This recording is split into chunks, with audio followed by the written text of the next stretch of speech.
Hello, Paul. How are you today? Good, Cindy. How you doing? I'm good. I'm so thankful to have you on to tell your story. And hopefully, we'll get some people in the chat. I know it's the day after the holiday. And if not, I'll be sharing the heck out of this because this is some really good information.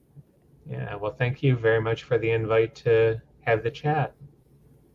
Hello, Jeff. This guy I've met at several, I met him at local meetups, like in Hey, Jeff. Columbus. And this is my granddaughter who is making me a great grandma. Yeah.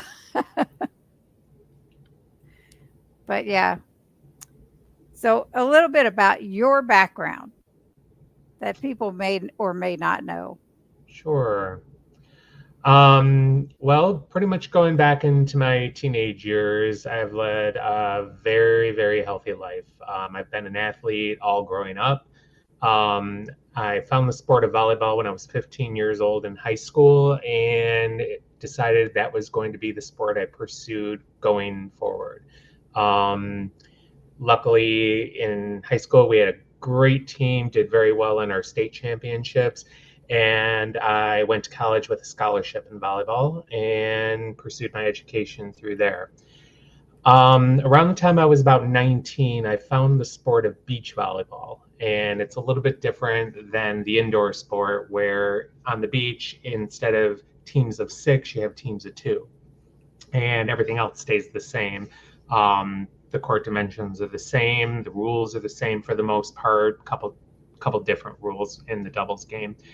But what I found was I really liked that sport more than I liked the six-man game. And so when I graduated college, that was the sport I decided to pursue rather than the indoor game. So I stopped playing indoor in 1993 and pursued the beach game and decided to move to Florida and started pursue my professional career.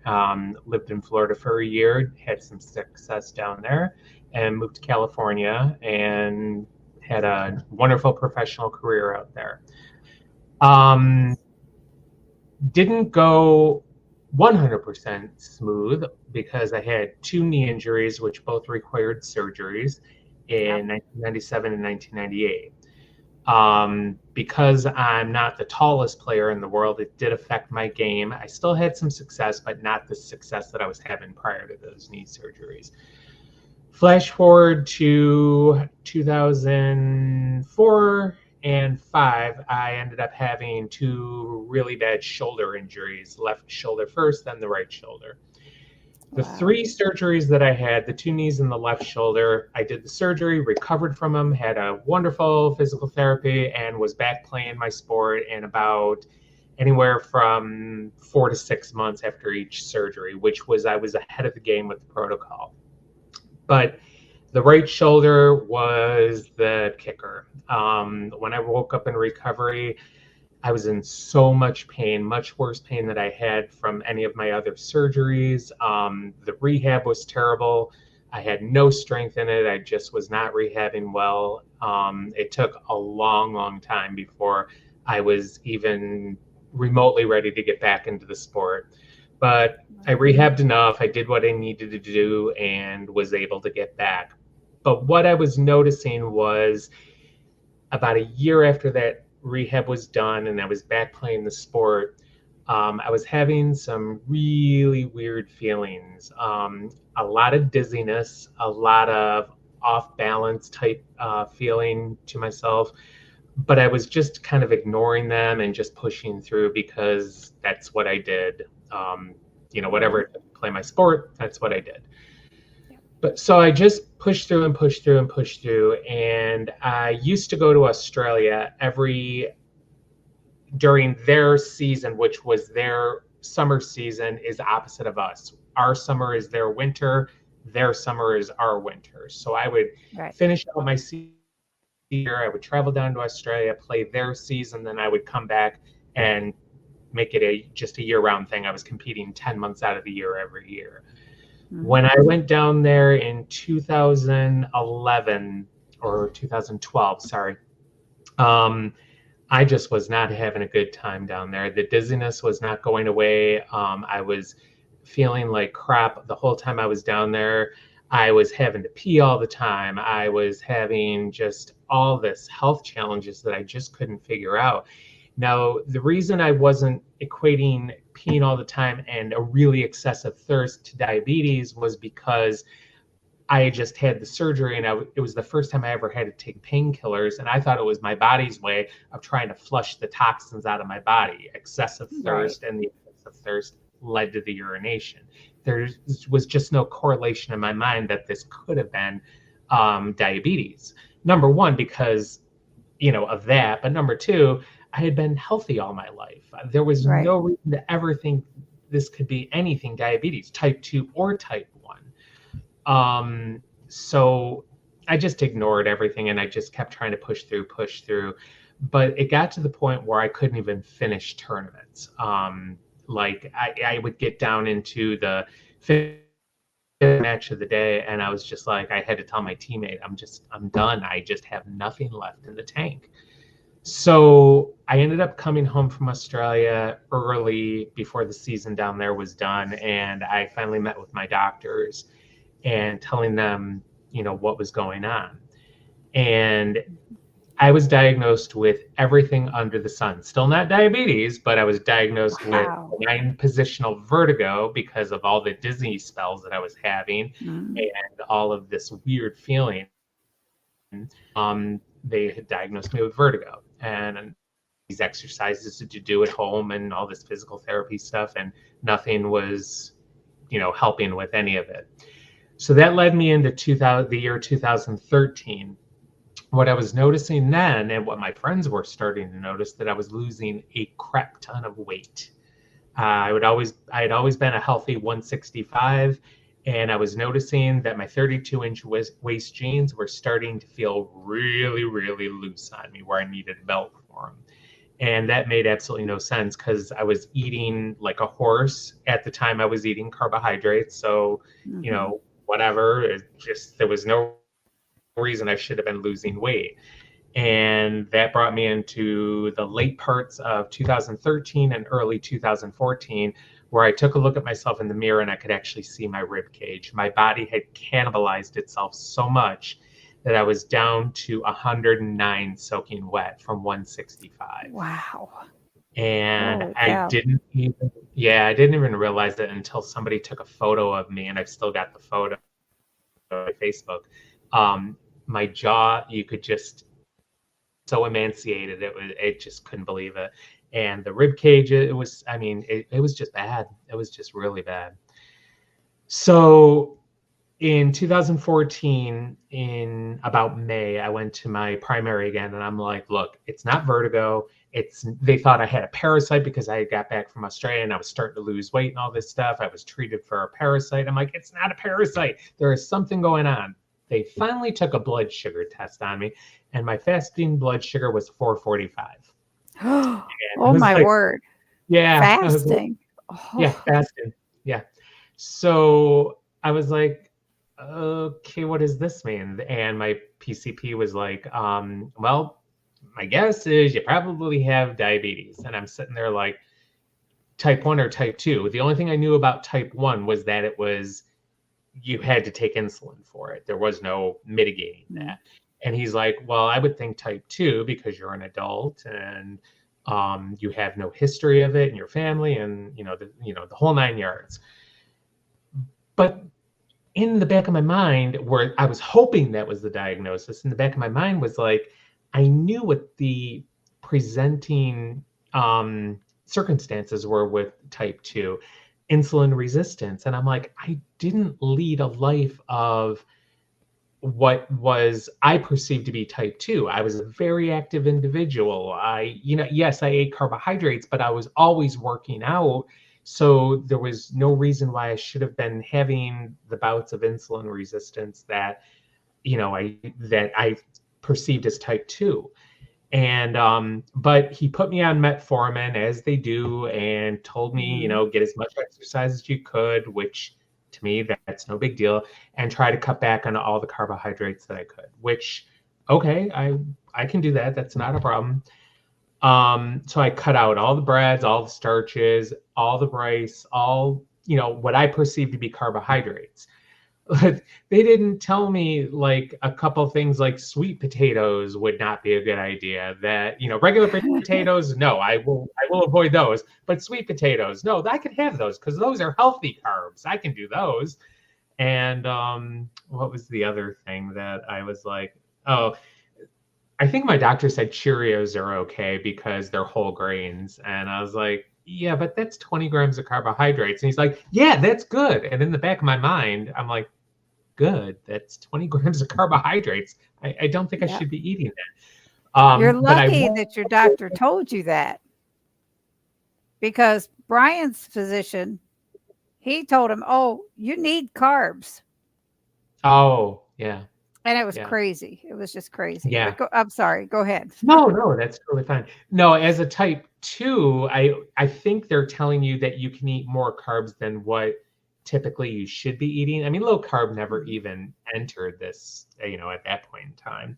But I was just thinking in my brain, I'm like, I'm seeing 20 grams of carbs. I wasn't even thinking about the fiber because I knew from like chemistry days and biology days that even though something is insoluble versus soluble, it doesn't matter. Your body is still going to absorb it no matter what. It just may not be all of it, but it's still going to absorb it. So I wasn't paying attention to the fiber. I was just paying attention to the carbohydrate amounts. So Right. I was total carbs long before, total carbs were a thing. That's what I was looking at, Mhm. regardless.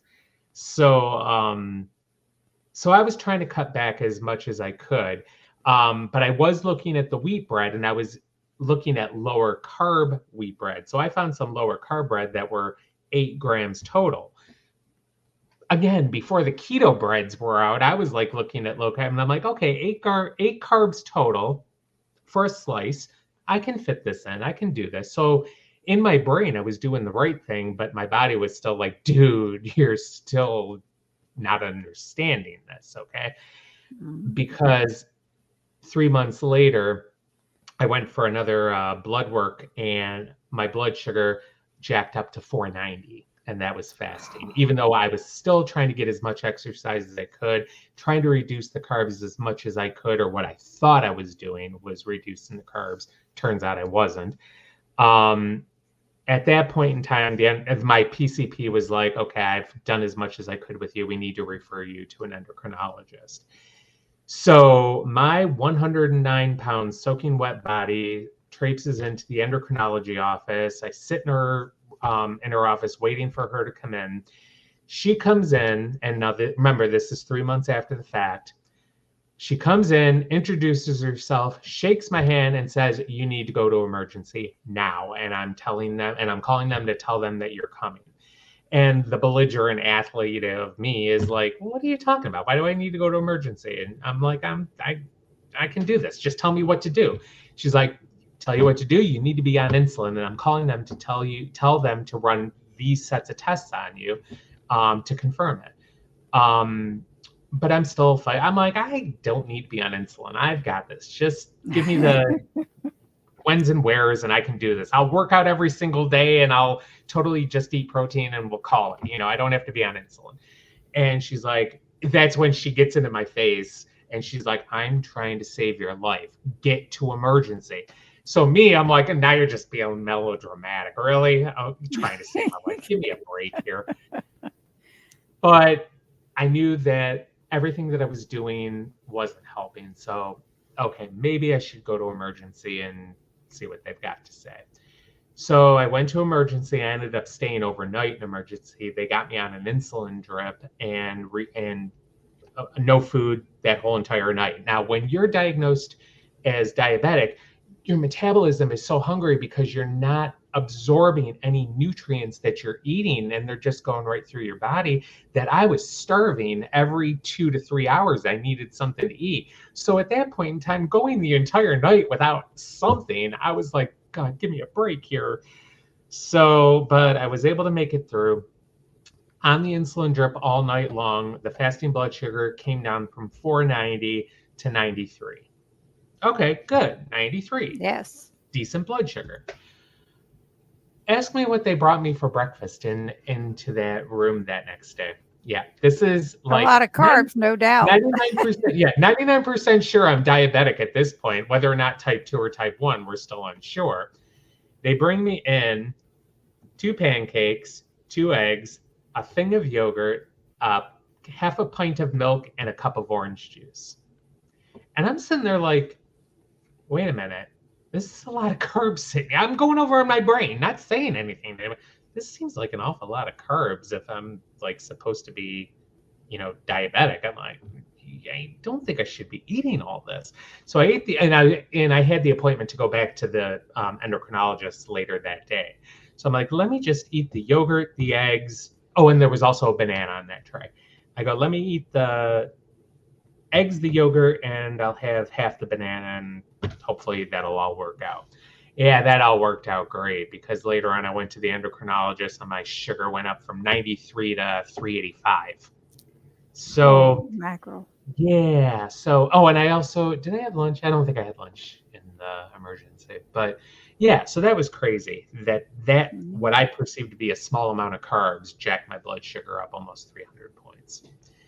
So Wow. that was when the endocrinologist sat down with me and basically gave me the information that changed my life, and that was I was type 1. They call it LADA, which is latent autoimmune diabetes in adults, LADA. So I was diagnosed as LADA, but essentially it's type 1. It's got the same exact symptoms. Um, she basically spelled it out for me that I was going to have to be on injectable insulin the rest of my life. Um, if I, she said that because she wasn't like into the whole low carb atmosphere, she was like, nothing has to change. You just are going to have to learn how to count your carbs and take insulin based on the number of carbs that you're eating and learn how to do that. She also introduced what's called the basal insulin, and that's the background insulin that goes on with your body. At that time, I was on multiple daily injections. So I Right. was having to take a separate injection for my basal and then the fast acting rapid insulin for all my mealtime carbohydrates, as well as corrections. If my blood sugar got above a certain level, I would Right. have to take a You were corrective. a pin cushion. Yeah, pretty much. Yeah. Yeah, and because I was so thin, putting these needles into myself, it was like I would feel every single needle. Now, I was Yep. not a needle person to begin with. That's one of the reasons why I was so belligerent in the beginning, because she wanted me to poke my fingers 7 times a day. And I was like, are you crazy? I can't stand needles. And then having to inject myself, I'm like, oh my God. So, I bet but my husband's got you beat on that hating needles.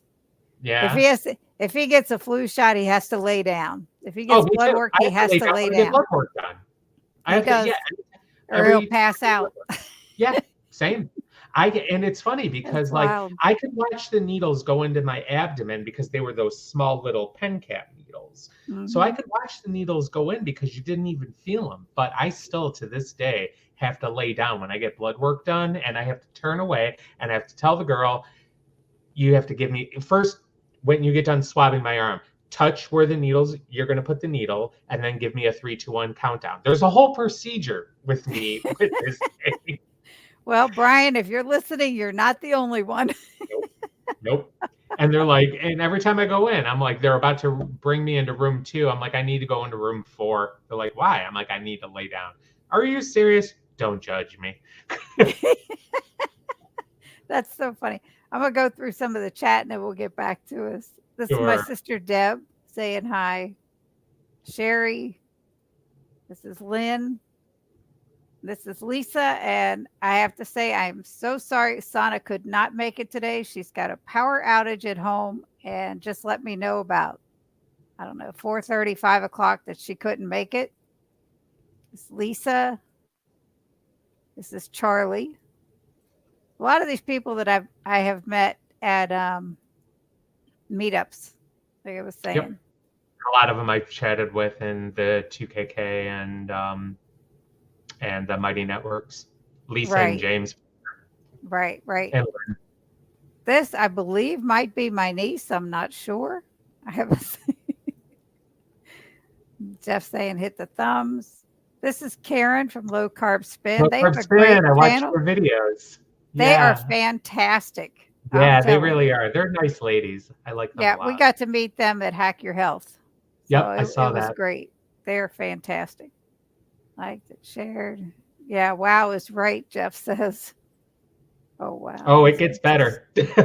yeah, we're just touching on it. Yeah, that's part one. Yes. Yeah, I That don't was know just that how, was just diagnosis, and that was a 2-year diagnosis that I got like right. about 5 different misdiagnoses. That's it's so crazy too. Lynn says the doctor actually said Cheerios were good for you. That's horrifying. It Not is. so much good for you. She was just saying that it was the diabetes education counselor, and she was saying that 20 grams isn't that bad of a carb count for something of that nature. And in reality, Cheerios is the lowest carb count of any grain cereal that's out there. I compared all of them. So, Right. Well, um, my I forgot what I was going to say. Oh, I had read an article when the doctors kept telling Brian that he needed carbs. His doctor out in New Hampshire. And right. it said the American Diabetes Association said it's okay for diabetics to have about 200 carbs a day. And I'm like, what are they trying to kill everybody? That's crazy.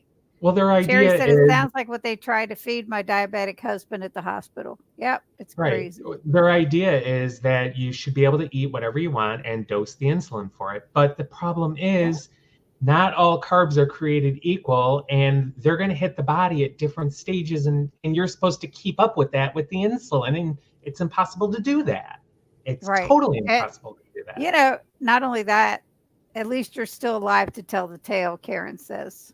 That's right. If I would have It's not gone only one that. more, I'm Go sorry, ahead. if I would have gone one more month as a misdiagnosis or not being diagnosed, yeah, I was told by my endocrinologist if I would have gone one more month, I would have died. Oh, well, you had lost so much weight. It was crazy. Yeah, and my blood sugar But was just all over the place. I was in DKA yes, for months. the Dr. Bernstein's book, Diabetes Solution. Diabetes Solutions. Yep. It is such a great book. I had Yeah. bought it for Brian, and when we first started keto and all of that, and I read in there that whether you're diabetic or not, as a diabetic, the more insulin you have to inject, and as a non-diabetic, the more insulin your pancreas has to produce to offset what you're eating, the more harm you're doing to all of your organs in your body. Right. So whether you're diabetic or not, it's like it's a no-win situation with the carbs. Yep. Yep. James says cover the carbs management. Yes. All right, That's so go ahead, Paul. no, that's exactly it. Um, Mhm. so like after I got the diagnosis and I got the instruction of what needed to be done, as far as insulin went, um, I started day one. Now I'm going to take a little step back. I had experience with low carb back in the late 90s when I lived in California. We finished a season, and one of the girls on the ladies professional tour and I were chatting, and she's like, yeah, that was a really long season. I go, yeah, now we're going to the off season with the holidays where we're trying not to put on the 15 pounds, from holidays. And she had mentioned to me that she was going to be starting the Atkins diet. And I had heard rumblings of Atkins back then because, West Coast, you hear all that stuff about the quote unquote healthy living. Gluten free was popular out there before it ever made its way across the country. So, so she gave me the ins and outs of what she was going to be doing, and I did it for that off season for about 3 months, and basically just avoided all the starches, all the carbs, all just did the protein and all that, and yeah, I mean, no holiday weight gain, and I didn't have to spend the next part of the beginning part of the year taking off this the added weight prior to the season starting. But do you think that like went on any time beyond that? No, just that one season. So when I was diagnosed and thinking to myself, okay, I got to start reducing carbohydrates, I was like, oh yeah, wait a minute, we did that back in the late 90s. That's right. Well, around that time, a friend of mine was diagnosed with type 2 and started introducing me into all the Facebook groups for type 2 because what I was misdiagnosed as type 2. That's what I thought I had. That's where I kind of discovered Dr. Bernstein, but I didn't really know that much about him. Then I was diagnosed with type 1, and I started searching myself for some type 1 groups, particularly if I was going to get back to life as an athlete. Is it possible to be a type 1 athlete? Because I thought my life as an athlete was done. And I found a type 1 athletes group, but the problem was not the problem, but the caveat was this was diets all over the place. This was high carb, medium carb, low carb, keto, the whole 9 yards. So, not really what I was looking for specifically to keto, but more like specifically to can I lead my life as an athlete? And I found like all athletes from all walks of life over there, power lifters, crossfitters, marathoners, triathletes. I was one of the very few beach volleyball players in there, so that was kind of cool, bringing my own niche to my own way to the sport through there. So I was like, okay, cool. My life as an athlete is not done. Now I got to figure out, is it safe to incorporate a low carb lifestyle into diabetes as an athlete? Because your mind always goes to, as an athlete, you need the carbs to be able to fuel yourself to make sure that you have the energy that you need. At that time, I started noticing this woman in a lot of the Facebook groups with type 1 and low carb.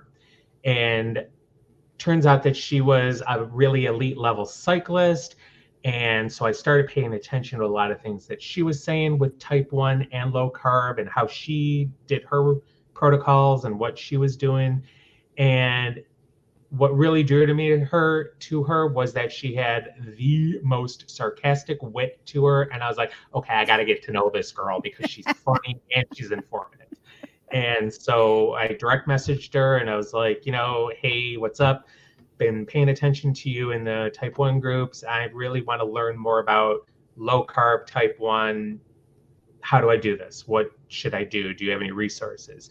She's the one that introduced me full on into Dr. Bernstein and his group called Type 1 Grid. And that group is just chock full of people that follow his protocols and stick to a very low carb way. And all of them either have type 1 or are the parents of type 1 or are married to type 1s. So it's a very, very, very informative group because we're looking at every which way that you can do low carb and utilize your insulin strategies. The thing I learned from Dr. Bernstein that just made all the difference for me, carb counting, the little amount of carbs that I was eating, that was simple. I could do that. Count the carbs, dose the insulin, call it a day. What I learned from him, though, was protein dosing. And when it comes to type 1 low carb, when you're eating a lot of protein, that protein is going to break down in your system and is going to spike your blood sugar 4, 5, and 6 hours later. So you need to learn how to dose your insulin to cover the protein effect of that as well. Then you throw fat into the mix, and high amounts of fat can cause temporary insulin resistance with people with type 1. So you could be injecting all the insulin, but it's not doing you any good because you're resistant to that insulin that you're dosing for. So you have to learn how to dose your insulin for both of those. And people do that one of two ways. They either use an insulin called regular insulin or R insulin, which has a very long tail life and it stays in your system and mitigates the protein spike and helps level that off. Or in the cases of people with pumps, we use what's called extended bolusing, where we can take a certain amount of insulin for our meal up front and dose the rest of it over time to help mitigate that protein rise. So Dr. Bernstein was very, very influential in teaching me how to learn how to do that, teaching me how to learn. I talk English good. Having me learn how to do that. And once I got that under my belt and learned how to do that effectively, everything else was pretty much smooth sailing. So that first year was a lot of learning. And I couldn't even return to my sport because I wasn't even close to getting my health back. So once I finally did figure all that out, then it paved the way to getting my health back and that was in 2014, 15.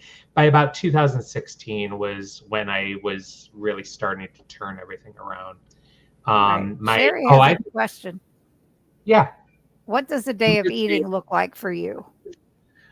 Sherry, I'm one of those people that I fell into OMAD quite accidentally. I was doing 2 meals a day, and what I was noticing was that I could eat one meal and I just wasn't hungry. And that's pretty much year round, even during my season. Now, I'm also not one of those people that I'm strict OMAD. So during my season, if I feel like I need to get a little bit of snacks later on in the day after training, or definitely during a tournament, I need to fuel during a tournament. But on days where I'm not having tournaments on the weekends, if I feel like I need to have a couple hard-boiled eggs or a couple slices of cheese or whatever, just because I've got some hunger pangs, I'm going to, because I just know what my body cues are. So my day of eating is very, very, very high protein, high amounts of protein, usually a salad to go with that. And that's my meal. And so I'm hitting my protein goal every day. Depending on what the protein is, I leverage the fat. Basically, they call fat a lever. Try to have as much fat as you need so it's carrying you over to your next meal. Well, with me, it carries it over to the next day, and then Right. keep the carbs at a minimum. So, Yep. hope that answers your question. I don't have a day of eating as far as this is what I do on Monday, this is what I do on Tuesday. I just pick my protein every morning, and that's what I'm cooking. Mhm. So Um, how much protein is your goal for the day? between 150 and 200 grams. Mhm. So that's anywhere from like two boneless ribeyes, to 20 to 24 ounce prime rib, to three boneless pork chops, to 2 to 3 chicken breasts. Just depends. And Nice. then I ask again if I'm hungry after that.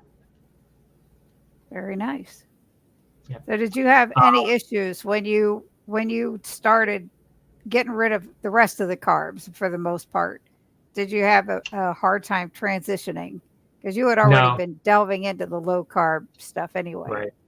Yeah, no, because I was never a sweet eater to begin with. I was more savory. Um, Sushi was my go-to. I loved sushi. That was a little bit difficult to get rid of, but I'm one of those people, like, if I just get it out of my brain, I don't think about it. To me, and this is not everybody I know, but to me, it's just food.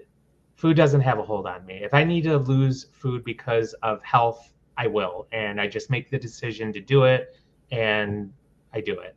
I'm one of those quick decision makers. When I make the decision to do something, I do it. Mhm. And the I mean, nice that's thing what was, oh, I'm sorry, go ahead. I mean, that's what everybody should be in this for anyway, is for better health. Right, Um, Not everybody needs to lose weight. Not right. everybody, is in poor health, but there's something to this way of eating that has benefited everyone. It doesn't Absolutely. even matter. No, absolutely. Um, Mm. and a lot of the things that go with that, like, I didn't learn about seed oils until about 2 to 3 years in, when somebody was mentioning it in the type 1 grit group. They were talking about canola oil and how all the seed oils are so bad for you and the inflammation. And I was like, huh, Google seed oils. Okay. It's like, oh, they are bad. Okay. Who knew? And then I was like, okay, what kind of oils are okay? And at the time, coconut oil was the big thing, because it was Mhm. high smoking point, and it wasn't a seed oil, and no inflammation benefit or side effects to it. So I was like, all right. So I started cooking with coconut oil, and worked out. Then avocado oil came into the mix, and then animal fat oil. Rendering your own tallow, rendering your own bacon fat. So saw the Can't go whole. wrong there. Yeah, no, not at all. I was like, okay, that's free because I'm cooking it anyway. That's right. So yeah, Dr. Bernstein was definitely, you know, uh, guiding force for me to be able to get my health back. And I was able to return to my sport. When I was diagnosed, I don't think I mentioned my A1C. When I was diagnosed, my A1C was 14.4. And so, my goal was to try to get that down like real fast. It was about a year into it. It started coming down pretty much right out of the gate. So 14.4. 3 months later, I think I was down to about 11, because I was, undiagnosed for 2 years, that I was having to fight an uphill battle. A lot of people, they go low carb and their A1C dramatically drops. And me, I was fighting a 2-year battle that, I knew it wasn't going to happen overnight. All I could do was what. And by the 6th month, I was down to about 7.4. By the year end, I was down to about, I think, low sixes, maybe the high fives. Starting in 2000, that was all of 15, 16, the first blood work of the year, my A1C was 4.9. And Wow. that was 2016. From 2016 to 2 months ago, my A1C has been between 4.4 and 4.9 that whole entire time. So That is totally impressive. consistent. Absolutely impressive. When I met Took a little Brian, while to get there, but this pretty much answered Paul's question or Charlie's question for you. What do your lab numbers look like nowadays? yep, So it's that's pretty them. much it in a nutshell. My Yep, when I first met Brian, his A1C was like 16 or 17. Now he was, like I said, he was diagnosed at the age of 2, and this was just 20 years ago. right, So he went through a long spell of just abusing the whole thing, just eating whatever he wanted to eat and trying to offset it. And he's gotten his lowest at 6.1. When we started keto, he was at 7.9. And he keeps telling his right. endocrinologist, I can have a normal A1C just like you. And she said, I don't really want you to go much lower. He said, but I do, so, and that's, it's so impressive to hear. I mean, you're running 4.4 to 4.9 for so long. That's just incredible. And the thing about that is, all these other type ones that are not in the keto low carb communities, they automatically think, oh, you must be having a lot of lows. No, I just have controlled blood sugar. My blood sugar and like right now, my blood sugar is 62. So I obviously, and all day long it's been between 62 is where I am right now, and I think the highest I got was 95. So it's Now, like, how do you prevent that pump from beeping uncontrollably? Because when Brian hits 80 or even 75, that thing just sends out all these bells and whistles, and they say you can't bring it any lower. So it will, so he kind of freaks out and he tries to keep his sugars at about 70, 75, you know. right. It doesn't always happen, My but CGM, yeah, my CGM, I can set the lowest I can set it manually is 60, and it has a hard alert at 55. 55 it considers urgent low. So you can't turn that off. Um, so when I get to about, because I've been keto for so long, my body is used to fueling tones that I, this is scary that like I say I have like one low every couple months and it's usually exercise induced. So I don't feel it coming mhm, on because I have all the adrenaline going on in me and I'm doing whatever. And right, it's always after the fact. It's always after I'm done with training or I'm done with the tournament and I'm not feeling it. And it's just, and I haven't looked at my CGM, so I don't see that I'm dropping. Um, right. so I just get a couple Smarties in me. We don't use glucose tabs; we use Smarties. So I get a couple Smarties in me because I'm so carb sensitive that I only need like 2 or 3, and my blood sugar goes up about 15 to 16 milligrams, and so I'm back into the safe zone. So But it, Smarties are your sugar of choice. yeah, because they're cheap, they taste better than glucose tabs, they're easier to get. You know, Halloween, day after Halloween, I go and buy a huge bag and I'm good for the Yeah, year. And they travel real well, you know, because they go inside my hip pack. And when I'm traveling, you know, they're always with me, kind of thing. that's so you're just amazing. So when That's you like, so when I say that like my A1C is as low as it is, you know, automatically people think, oh, you must be having a crap ton of lows. And I'm like, no, I just know how to control my blood sugar. I know how to dose my insulin. I don't eat a lot of carbs. Dr. Bernstein's theory is the law of small numbers. The fewer carbohydrates you take in, the less amount of insulin you have to dose for yourself. So there's right, no room for error. You know, you're not going to overdo the insulin and you're not going to underdo the insulin. So, you know, right. but yeah, James says hardware, software programs for the majority, no doubt. for real. Tom says very impressive, Paul. It is. When I first heard your story, I think you were on Just Jason Keto's live stream, or Right, they recorded or whatever, however he did it then. But right. when I heard these 4.9 numbers, I had to. It's like Brian, you got to hear this, dude, Yep. because that's just so impressive. He's I was watching from the sidelines in type 1 grid. I was seeing all these people at 4.5, 4.6, 4.7 when I was hanging that year. And I was like, I I what am I doing wrong? And as soon as I really started paying attention to the types of carbs that I was eating, now we're talking I'd already eliminated starches and grains and you know all the crappy stuff. I was looking right, at the vegetables I was eating, and it was like, okay, like things like Brussels sprouts.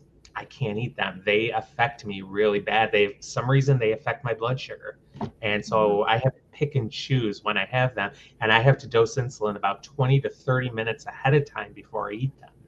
So wow, it's yeah, it's just things you learn about yourself because not everybody reacts the same way to the different foods. right, and everybody reacts differently. I know Exactly. it's just it's like keto, finding what works for you within the keto realm.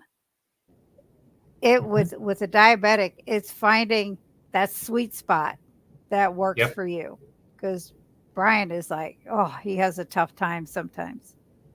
Sounds like Yeah, you and found mastery of your dietary needs. Well done, she says. yeah, Yes, it's weird because like you know whenever I've tried some new foods just to see, I'll, you know, if it's a packaged food, like anything like a fresh food, like a vegetable, we have various resources that we can use to see what the carb counts are and stuff right, like that. Like radishes. When I tried radishes for the first time, I had to, you know, look on my pump has a food library and it'll say roughly how many carbs in like a serving or whatnot and what a serving is.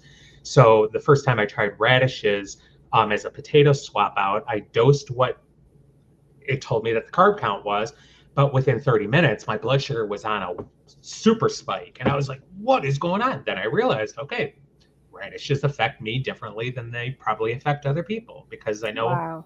other people can do them no problem. Yeah, I So think Brian's vegetable of choice is mainly broccoli. I'm with I mean, them. I typically don't cook a lot of vegetables because I try not to eat them. Right. It like today we went out. We went to Logan's Roadhouse for lunch, and he had a steak and broccoli and a salad. Now, how he dosed for that, I have no idea. No croutons in the salad, light dressing on the side, or the ranch dressing, He had a salad. What else? and broccoli and a steak. I would guess, depending on what was on the salad, my guess would be 12 carbs. Interesting. I know he's Cucumber, listening. depending He's if out in there's the other room. cucumbers. Yeah, the types of lettuces that were used, Right. cucumbers, if yes or no, onions, if yes or no, don't know. But my salads, I make a good size tossed salad every single night. And I'm one of those people like, I don't do the dark lettuces because lettuce seriously has no nutritional value whatsoever. It's just a vehicle, let's be honest. Mhm. And so I just go iceberg because it's cheap, it's crunchy, and it's cool. That's why I use it. Plus, it's one of Yeah. the lower carb ones, so I don't have to worry about any kind of like, is the fiber going to stay with me? Is it going to treat my blood sugar any differently? That kind of thing. So, iceberg or romaine, cucumbers, hard boiled egg, and avocado. That's my salad every single night. And depending on the size that I do, it's anywhere from 9 to 12 carbs.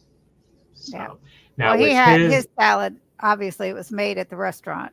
He asked for no right, croutons. It did have tomatoes on it. He won't did eat cucumbers. It did right, have tomatoes. yeah, okay. So throw in And another then, 6 carbs for the tomatoes. right. And then he uses the ranch dressing that we have him Right, put on the about 2 side carbs rather on than that. dousing it. Yeah. So, Right. Brian, I know you're listening back there. Put down what you put for carbs in there just for ha-has for your meal. He's in the other Yeah, room because watching. broccoli is 8 carbs in a cup minus about 4 Mhm. for fiber. So depending if he doses for fiber or not, I dose the whole thing for broccoli. I don't do net carbs for that. I'll do total for that. Right. Yeah, Tom Garvey says tomato paste blew my sugar Oh, well over 240. Cortisone shots sent me over 400. You really have to because watch. it's Wow. because tomato paste is condensed. So think of it Right. as fruit. When you dry fruit, it condenses. It what's the word? It super makes the sugar much higher than if you just ate a Right. piece of fruit. Same thing with tomato paste. It's condensed, so the sugar is more concentrated. That's the word I was looking Oh, he should know that. He's a chef. for. Tom Garvey is. Ah, Concentrates. oh, keto cook. Yeah. Yeah.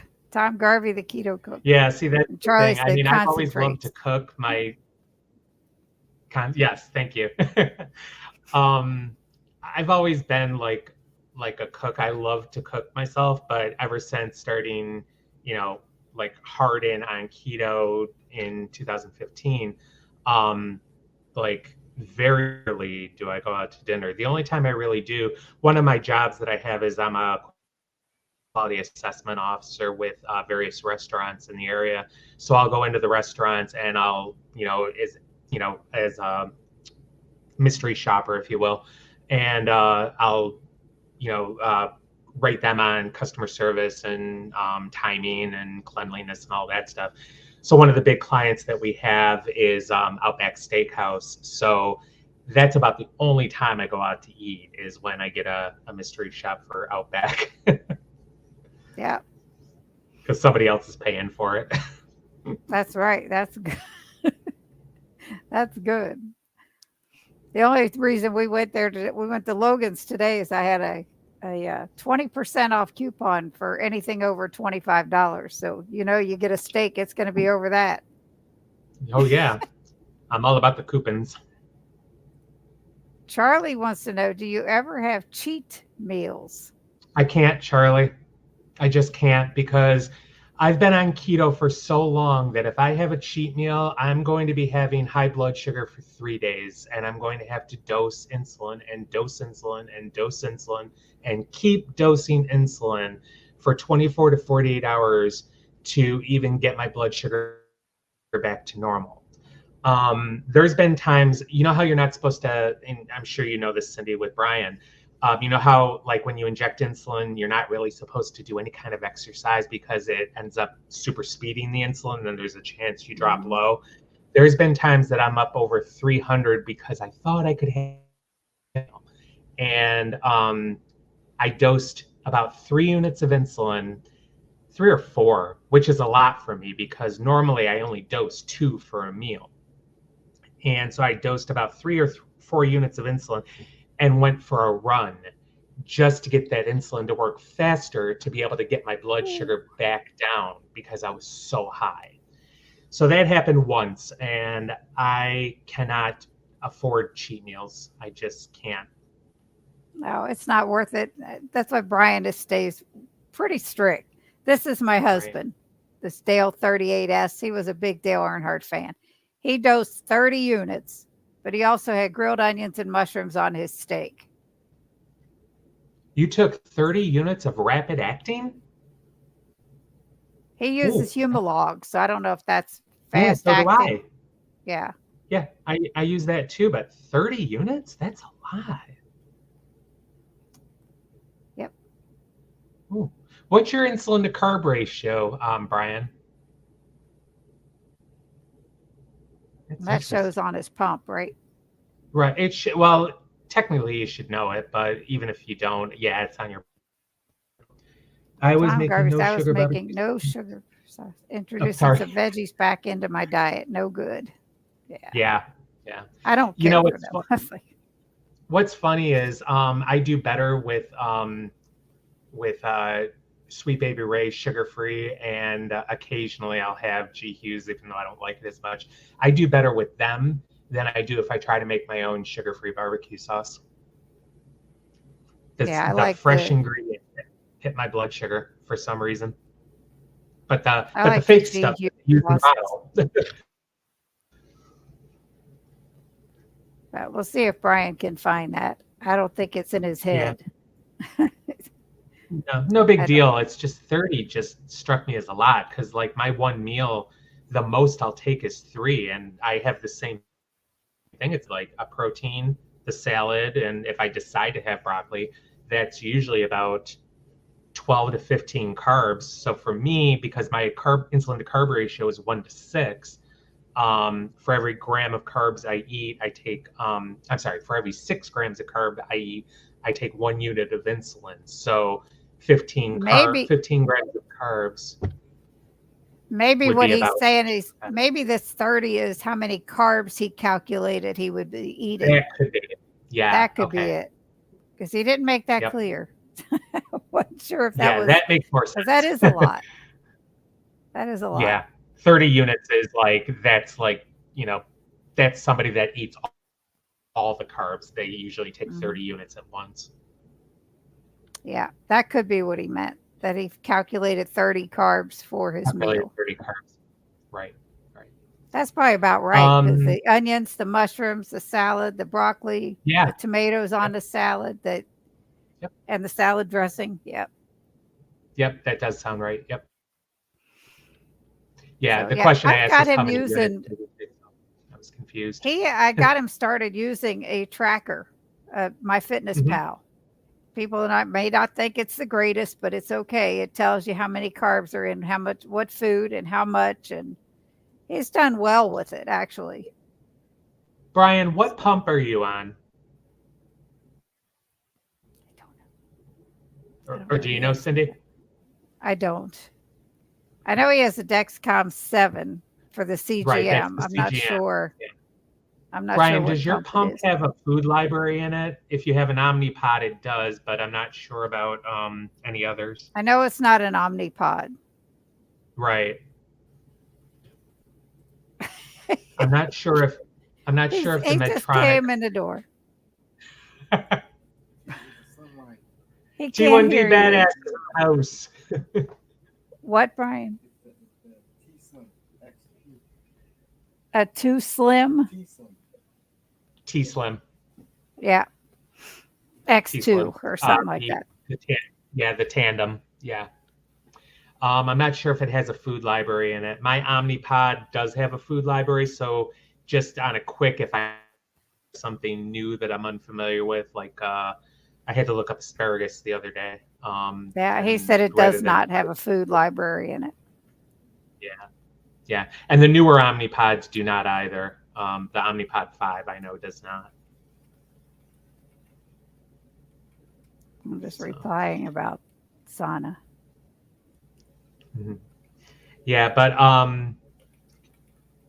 so going back to finding Bernstein and all that, the whole type 1 grit group, it just the whole thing just taught me going forward exactly what I needed to do to remain low carb, how to dose my insulin, how to dose the insulin for the protein. And then I was able to get healthy enough to get back into training. And in 2016, I got back into beach volleyball and brings us right Very up to date. nice. So That's awesome. yeah, how to live life as a type 1 athlete. Yeah, it's so impressive because I like with Brian when we bowl a few nights a week, and Right, at any given time he'll be sitting there and he'll grab out something to start eating because the sugars are dropping, and right, it's like because he's active. The more active he right, is, the lower they're going to be, and I mean it's a sometimes it seems to him it's a losing battle. You know when he does get the highs and right, they don't want to come down. right. He even asked Dr. Barry at one of the conferences about that. And he said, Dr. Barry told him, unfortunately, as a type 1 diabetic, those crazy highs can happen in a blink of an eye with no Any reason explanation at any and time just the nothing. body is going to do what it wants to do. That I call type 1 diabetes, I call it's the daily science experiment because you never know what's going to happen. Yeah, Take that's my blood crazy. sugar has gone up to 250 for absolutely no reason. No food, Yep. no drink, no nothing. And it's not even like a dawn phenomena because I don't get that anymore. I'm so tired of everybody talking about dawn phenomenon. It's not 100% across the board for everybody. Right. I had it for about a year and now I don't suffer from it anymore. So it's not dawn phenomena with me. It's my body decided it wanted to be a jerk and just jack my blood sugar up to 250. So here I am dosing insulin for it. You still listening? Okay. Because that with Hey, this on, he can't hey hear. Brian, question for you. I'm sorry. I said, with me having these on, he can't hear, but he's listening to Ah, it on his phone. But go ahead. gotcha. You had Brian, a I have a question. question for you because Cindy was alluding to when you guys go bowling that your blood sugar is starting to drop because of your activity level. Do you ever do a temporary basal on your pump, temporary reduction of basal to help mitigate that? Because I do have to do that as well when I go into beach volleyball training during my practices. If I keep my basal at the same level as I normally do during just the day, then I will drop low. So I have to do a temporary basal of about 40% lower to be able to offset any blood sugar lows. Okay. And if you by chance do that. He said, no, he doesn't. It's not often that he has the lows problem, but Okay. that's something to keep in mind, though. Yeah. Do what? Especially when you're on a pump. Yeah, that's the beauty and the advantages of being on a pump because you can make split section decisions, unlike people who do the shots. Once that insulin's in you, it's in you. And Right. there's been people I know that have grabbed the wrong insulin pen because the basal insulin, usually you're taking anywhere from 12 to 24 units because it needs to last inside you for 24 hours. They grabbed the wrong pen and injected 24 units of rapid acting insulin. Sure. So once they realize they did that, then all of a sudden they have to start eating all the carbs to prevent a low blood sugar crash and possibly a Right. coma. So, that's one of the reasons why I love being on a pump as well, because I have never had that kind of an error before. So, Right. Well, when he first got his pump, he thought he was invincible now. He said, now I can eat anything I want. And it's way before we started keto. right. Cheesecake is his big thing. Hmm. And he would sit there. We would get one from the store, big multi-flavored cheesecakes that are already pre-cut, all that stuff. And he wouldn't just grab one slice of it. He would get two and he'd sit there at night and eat it and then go to bed. No wonder his blood sugar was his A1C was so high and all that. Yeah. But he did. He thought, "Oh, now I've got this pump. I've got constant insulin going in. I'll be good and I can do whatever." And it was like he learned. He learned definitely. That's When I crazy. got my pump, I was 1 foot in, 1 foot out of low carb. For the most part, I was low carb, but every now and then on a Mhm. weekend, I would have like a dessert or something like that. But I was like him. I was like, I got my pump. I got this. I can do this. And I was like, okay, but I don't have a CGM and I don't like finger poking myself. So I was finger poking myself at 12 noon, thinking that, oh, okay, I was at 91 at 12 noon. That's going to last me for 12 hours, not a problem. Yeah, okay, 12 hours later, I would do a second finger stick of the day and wonder why I was 250. Yeah. So when I got the Karen CGM, says, though, can your oh, go ahead. Karen wants to know, can your blood sugar spike because of regular stress of daily life? If so, what would one do to lower it? Yeah, Brian's can. Karen, What right about you? now, I just got let known by my landlady that she's selling her house, and I was let known 2 weeks ago, and I was going to have to find a place.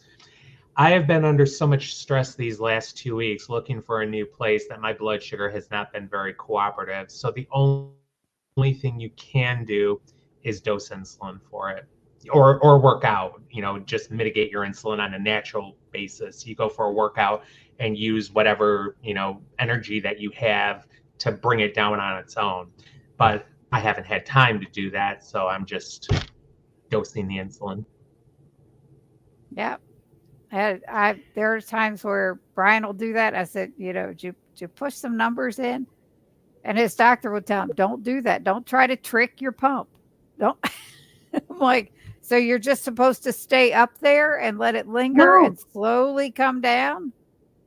you're not tricking your Definitely. pump. It's called doing a correction. You're doing a correction bolus. Mhm. I keep telling him, Oh I'm my like, gosh, push some these numbers in because doctors the tell longer me you stay high, the higher your A1C is the going more to be, organ. the worse you're going to feel. And it's The like, deal is when your blood sugar gets above 140, the longer it stays above 140, that's when organ damage starts happening. So at the 140 mark, yeah, it's not going to be major if you're at like 141, but that's like the red light. You don't want to go much above 140, and you want to try to get your blood sugar below 140 as soon as possible, because that is when the organ damage starts happening. You don't know what. I suffered from diabetic neuropathy prior to getting my true diagnosis. I started with a little feeling in my big toe, and it got to the point in 3 months where I had to wear sandals in the winter time with socks because I couldn't stand sneakers being on my feet. It just hurts so bad. When wow. I finally got control of my blood sugars, I still to this day suffer from neuropathic event feelings of it, but right now it doesn't hurt as much as it feels like two anacondas are always on my feet squeezing. That's all it feels like. No pins or tingly feeling or anything like that. Just a constant state of they feel like they're being squeezed. Wow. So my blood sugar was way above the 140 for so long that was one of the damages that I had from it. And I already know that it's not reversible for me. I have to live with this the rest of my life. Absolutely. It's like with Brian, it's been 60 years now. He's Mhm. 62. And it would be great if they could find a cure for this. But, I don't think it'll ever be in his Yeah. lifetime. It would be amazing. They've done, I guess they've done in other countries, pancreas transplants. And Mhm. that's interesting. That's probably the only thing They've done them. that would do They've, it. they've done them in this country too, but the problem is you have to be on so many immunosuppressants that it's not worth it. It's just not. I'm There's no sure. guarantee that it's going to stay long term. Um, Mhm. the side effects from it are just terrible. I was Yep. just reading a That's for study sure. earlier this week. I can't remember where it was out of. It was a trial going on of 12 participants, and it was in Diabetes Daily. And I don't remember the exact details of it. It was impressive, but again, you were having to constantly feed your body the immunosuppressants because type 1 is autoimmune. So you Yep. inject healthy beta cells and your body will either kill them or you take immunosuppressants. Wow, tongue twister. To stave those from being killed by your body. Right. I have a question for you. I know when Brian was young, he had some serious strength. Do you find that as a type 1 diabetic, you have more strength than if you hadn't been or when you weren't? Well, prior to getting diagnosed, I had lost so much muscle mass, so there was no strength. I've I've steadily gotten it back. So I'm no Mhm. like if I'm comparing from before type 1 to now, there's really no difference as far as like, you know, massive strength gain. But, I'm not one of the athletes that I'm looking to gain mass because I try to keep my body as lean as possible just because of the sport that I do. It's very anaerobic and it's very um, like put forth a bunch of energy at once and then do a quick recovery before the next serve and then all the energy and then quick recovery. So my sport is very anaerobic and very, think of it like HIIT, high intensity interval training. That's kind of what my sport is. It's a bunch of Right, energy, recover, bunch of energy, recover, so on and so on and so on. right, right. So I don't look to bulk. I just look to keep my muscles healthy and injury free as much as possible. I do try to build my legs as much as possible. I'm one of those people, I don't skip leg day. So I am Yeah. constantly doing legs, squats and hams and curls, hamstrings and leg curls and stuff like that.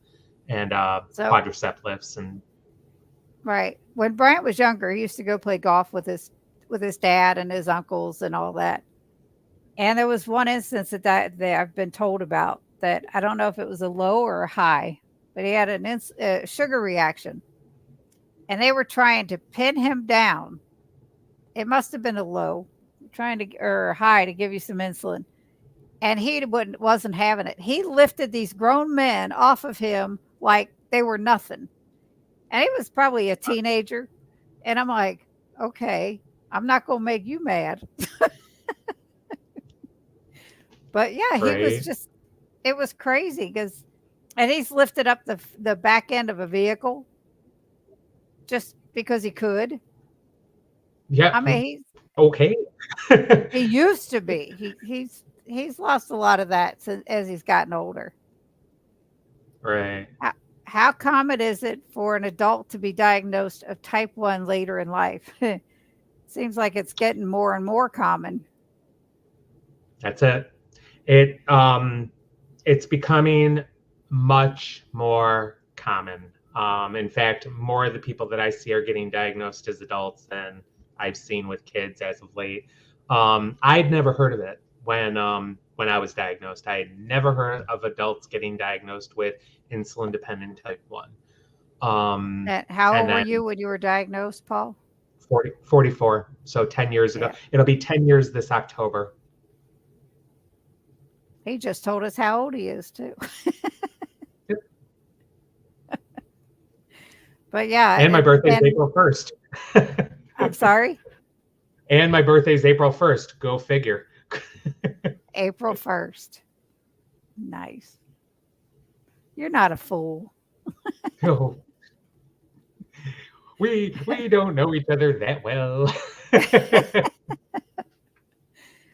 No, but this has been great. I'm the constant humor guy. I try to make people laugh in like every situation. So That's fantastic because laughing is good. It's yeah, definitely a good thing. It beats the alternative all to heck and back for try sure. for sure. One of these days I'll make it to a conference of some sort. Yes, that would be awesome. That would be really nice. So you I had went mentioned you were in oh, Florida and then you went to California. Where are you now? Where are you located now? I was born in upstate New York and I moved back here in 4. And that was after living in Southern California and um, continuing on my pro career out there. So I moved back to my area of New York and been back here since. Was supposed to be back in California by 2007, and that didn't happen. And been here ever since. So It So you're back in the was cold weather. that exactly after being in Florida and then California. It didn't take me long to for my body to readjust, but oh God, I missed Mm. Christmases on Manhattan Beach, California. Oh, those were the best Christmases. Yeah. Brian um, was born and raised in New Hampshire. So you I talk about brutal winters. There was they just gonna are. say New Yep. England for sure. Yep. But any tips or any advice you would give someone who is struggling with their blood sugars or Yeah, has unexplained high blood sugars and yeah. what their next step should be? If well, like in my case, I didn't know that I was having high blood sugars because nobody thought to do a blood sugar test on me. I was diagnosed with everything under the sun and misdiagnosed with everything before a blood test was even done on me. It was about 6 months into the misdiagnoses that they finally did a blood sugar test, and then I was diagnosed as type 2. So if you feel like okay, one of the things I equated this to when I've gone on cruises, when I come home, I'm 3 days land sick. I'm dizzy. I feel my equilibrium is all shot off. I feel like I'm still on the boat. I noticed it when I go into ports as well, but because I go right back in the boat, I slips my mind. But the two cruises that I went on, I came home and I was land sick for 3 days. When I got down to Australia that last time, I felt that same feeling that I always get, but it went away in 3 days. When I came home, the dizziness did not go away. And that's when all the symptoms started. My friends down in Australia noticed I had lost a little bit of weight, but nowhere near the extreme that I ended up being. But I couldn't shake the dizziness. That's what prompted me to go to the doctor, and that's what prompted them to um, diagnosed me with benign positional vertigo and gave me all the exercise to do that didn't do anything. So it's rough because if you don't know that you've got high blood sugar or you don't know what's going on with your health, you're hoping that your doctor is maybe going to do a finger stick and just check your blood sugar. But 9 times out of 10, that only gets done at a physical. And if you're there just as a routine appointment because you're not feeling well, the last thing on a PCP's mind is to check blood sugar. I mean, it's you can ask for it, but it's how many people are going to automatically think that. So, Right. to answer your I had a leg question, up. Go ahead. no, go ahead. I had a little bit of a leg up with living with a type 1 diabetic. I started having Right, hypoglycemic episodes, low blood sugar, after gastric right. bypass 2 years Mhm. previous. So I went and bought a meter, just a little Right, over the counter thing. So when I didn't feel well, that's what I knew I needed to check it and just right, do what I needed to do.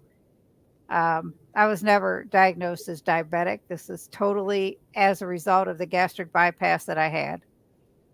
right, And I mean, it was just horrible. My blood sugars would get down in the 40s, and for just because I ate something that was a little carby, and I didn't eat enough protein to offset it. right, So, but anyway, to go along with that, what you would do or what you would recommend, I would personally recommend get a meter. If you think you're off a little bit, they're not that expensive over the counter, and just check it. If your doctors aren't right. checking it, just check it because Right. And that would be in a perfect world, but how many people, do they automatically come to think that unless they know or are related to somebody with diabetes where it's in the family, because me, it wasn't right, in my family. right, So I had no reason to think that this was something with diabetes, none whatsoever. Um, absolutely. Is type 1 so I diabetes associated with other autoimmune problems or thyroid issues? It can be.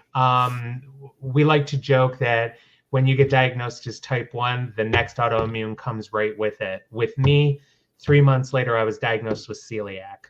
So I had the double whammy, both type 1 and gluten. So it Wow. can affect thyroid, and there are several tests that can be done for thyroid. The full panels that you get. I know Nisha Berry has had thyroid problems, and she speaks to that very well as Yes. far as the testing that needs to be done. I know in the type 1 grit group, we have several people that have thyroid issues, and they've listed out all the tests that you need to get done, all of the full entire panel. A lot of the times, the doctors that you request the test from, they will push back and not want to do, especially the reverse T3. I know is a big one that they don't like to do, and possibly reverse T4. There's a couple of them that they just want to push back on. And just for me being preventative, I was like, I want the full panel done. Don't tell me no, just order it and let's go. So, you know, Yeah. that's how I knew my thyroid was in no danger. In Brian's case, he has no other autoimmune problems that we know of anyway. It's been, Yep. like I said, 60 years. So it Yep. depends on the person, Susie. Totally. Totally. But Yeah. that's the biggest It's joke tough. that we run is like anybody that's Yeah. diagnosed one right after another. It's like, yep, diabetes and the brother. Yeah. And what's funny is I was only in emergency overnight when I got the type 1 diagnosis. I didn't have to go back at all because I went right on insulin.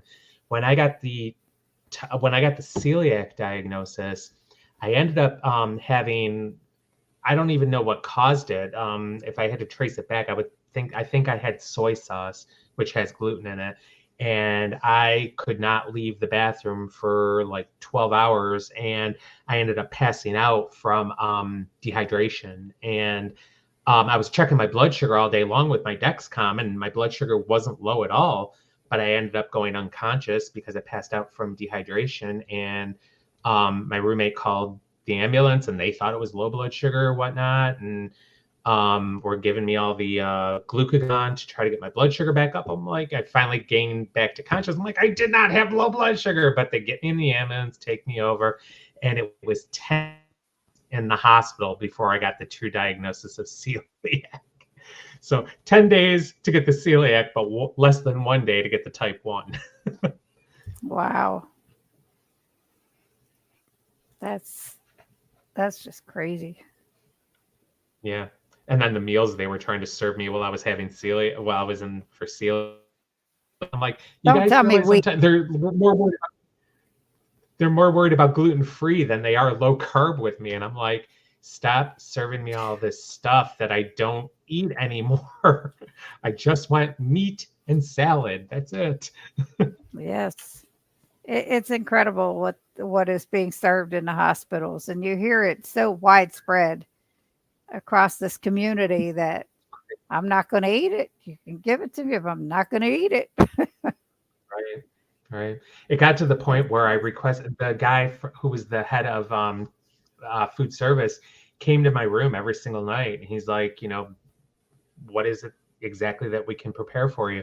I'm like, in reality, I'm not interested in anything you got to serve. Just give me bacon and eggs 3 times a day. And I'm talking like I want 6 eggs and 10 bacons, breakfast, lunch, dinner.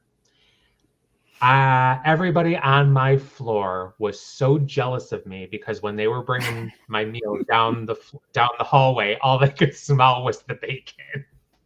Yep, without a doubt. That would have been like, "Hey, I'm going to follow the food." Yes. Exactly. But yeah, it was about the third day, and I finally just sat the guy down. The only other thing I requested was chicken salad, just to, they would people that were staying multi nights, they would stack the refrigerator inside the patient's rooms. We all shared a refrigerator, so if we got hungry like later on in the night, we could, like have a pack of whatever food that we wanted in there. So I requested chicken salad, so I always had something in case I was hungry, because I was still at the point where I was trying to put weight back on and my hunger hadn't stabilized. So I was like still constantly hungry because it was only 3 months after my diagnosis. Right, right. Michael says he loves bacon. Lisa can never go wrong with bacon.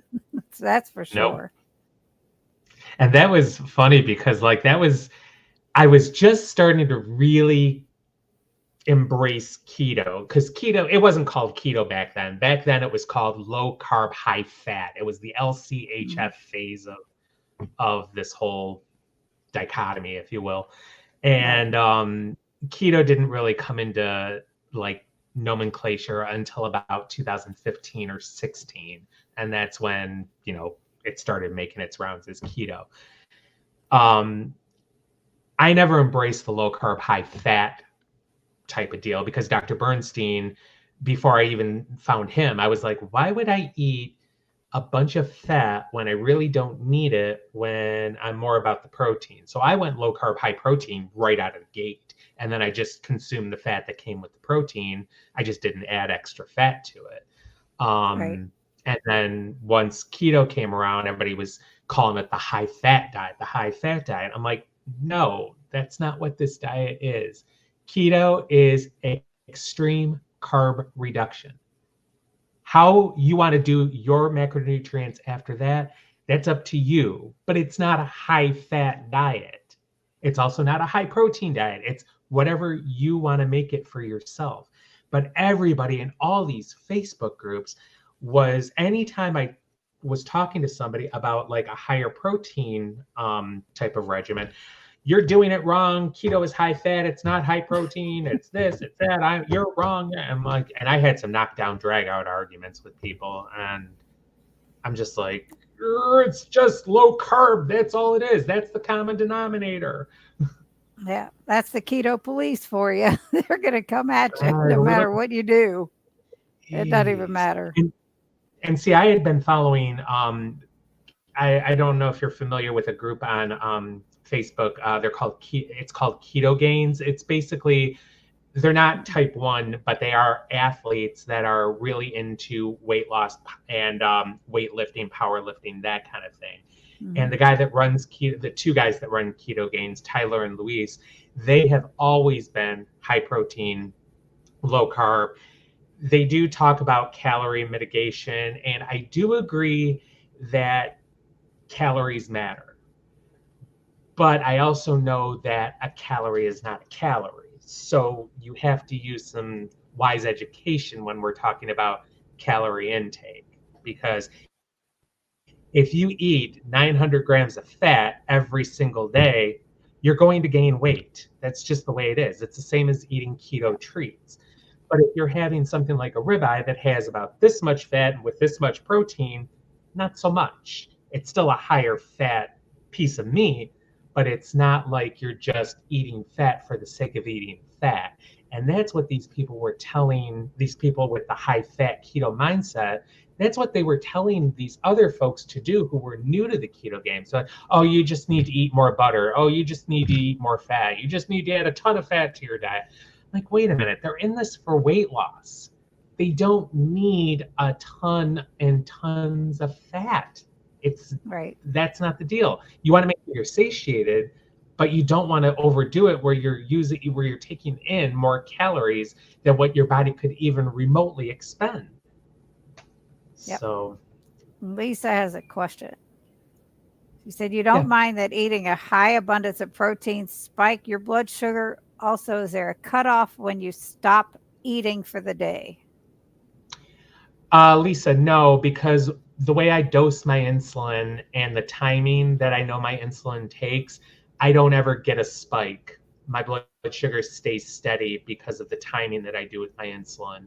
If I didn't take there was a couple times this month that I totally forgot I was diabetic and didn't take any insulin before I ate. And then I realized it an hour later. And by that time, the protein had already gotten into me and was starting to break down. And like I was going to have to deal with a spike later on.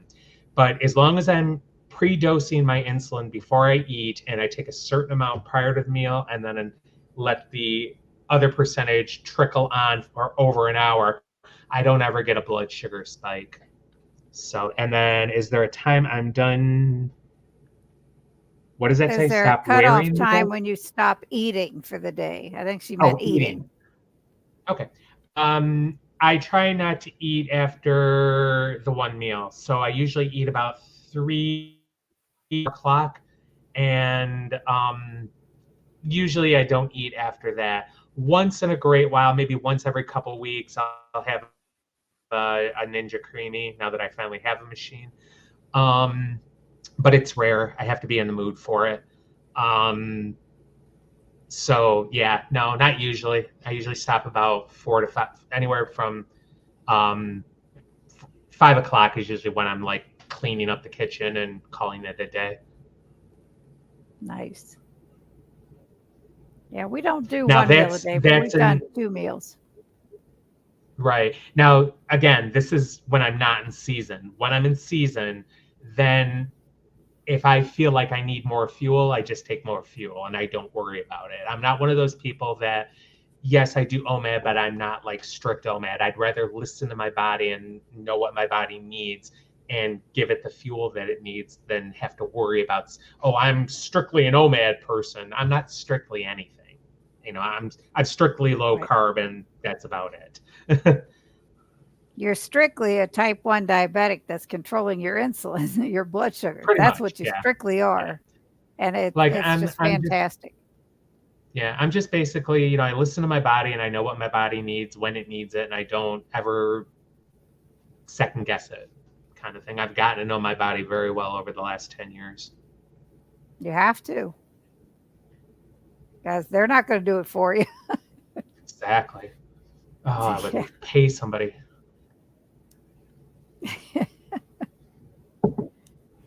You pay somebody. You're paying doctors big time, and they don't do it for you.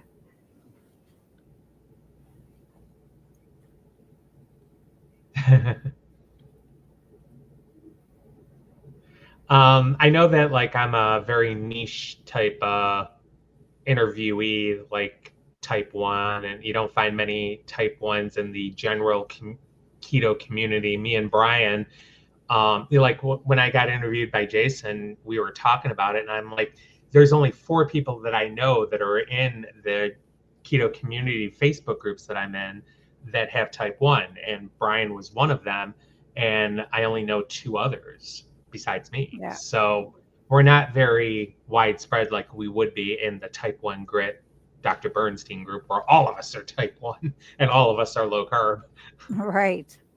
It, it's a it's a tough thing, that's for sure, and it Right. can be so not understood, because when you get those high numbers that just won't come down, and you fight them all day, and I've seen him do it, and it's just, oh my god, is there anything I can do? No.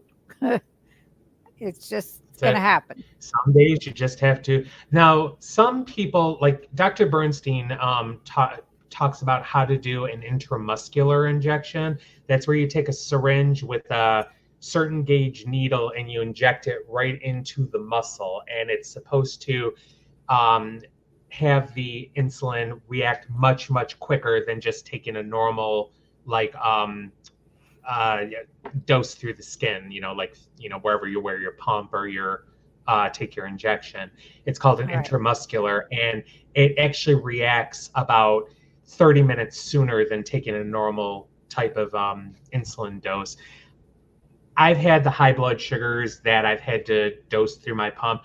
I'm too afraid to do an IM. I don't like needles to begin with, and the last thing I want to do is put one into my deltoid and have to worry about that. But I Well, know a lot of I was people just in, I was just going to say that's something Brian wouldn't do either. We already talked about that. He hates needles. yeah, yeah, It's like he had fallen a few years ago, and he broke his left wrist, his right heel, and his left ankle. So all he had is his right hand. And oof, even to put his pump on, because it has that little needle there, yep, I could not do it for him or he would have passed out. I could right, hold pinch his skin so he could do it, but he wouldn't let me. He's like, nope, nope, nope, nope, not. He can give himself his shots or put his pump on himself. But if I would come at him with a needle, he'd be on the floor. I just that's it. yep. I tell you, when I It was diagnosed, they were having to do tons and tons of blood work with me, and I literally felt like a human pincushion those first three yeah, months. And then I'll never forget when I got brought into emergency with when I passed out from celiac. Um, they found the vein, but they kept like breaking the needle. I don't know what the technical medical term is. They break the needle or they miss the vein or something like that. It took them 4 tries before they could get an IV in me. And I'm like, oh my God, I'm going to kill somebody because these last 3 months I've been nothing but a pincushion. James says, thank you for being here. And James, absolutely. it's good seeing you, man. Long time no see. He's actually in New York at the moment, visiting Ah, his mother. So, yeah, I saw greetings from New York City, and I was like, I didn't know Lisa and James lived in New York. And then, yeah, it finally dawned on me. yeah, he's there visiting his mom. But anyhow, I don't want to take up any more of your time. We've been No an hour and a problem. half already. Yeah, And I want to thank everyone that's here in the chat. And I mean, Paul just has a phenomenal story. And I'm so thankful to you, Paul, for coming on and sharing that. oh, And thank you for please having me. It was awesome. share it, because there's so many people that need to hear these stories. But For anyway, sure. everybody have a great weekend, and I will see you next week. Thanks again, Cindy.